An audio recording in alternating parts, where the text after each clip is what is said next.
Gure helburuetako bat da azkenean minbiziari aurre egitea eta tabakoaren kontsumoak minbizi ezberdinekin eragin zuzena dauka, bai biriketako minbiziarekin eta organo ezberdinetako minbiziarekin, ez? Horregatik, gure helburuetako bat beti izaten da jendeari planteatzea, erretzeak duela kaltea eta laguntzarik behar izan ezkero elkartea hemen dagoela, ez? Bi froga egiten dizkiogu hemen, ez? Da alde batetik monoxio karbonoa neurtzea, hau da erretzeak edo keak, ez?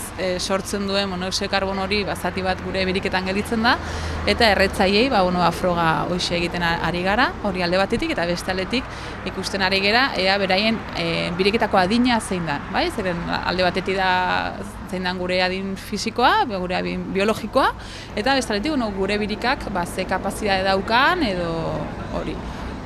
Horrek esan duen bezala, eragin zuzena dauka, normalean kontsumoarekin eta gure bizi ohiturekin.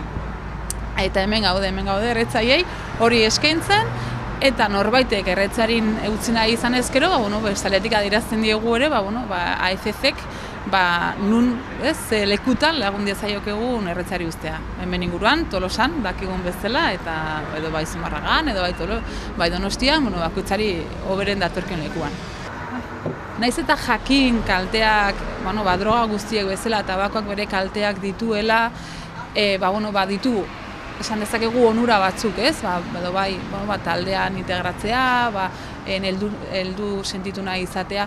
Nik uste hori dela beti, ez?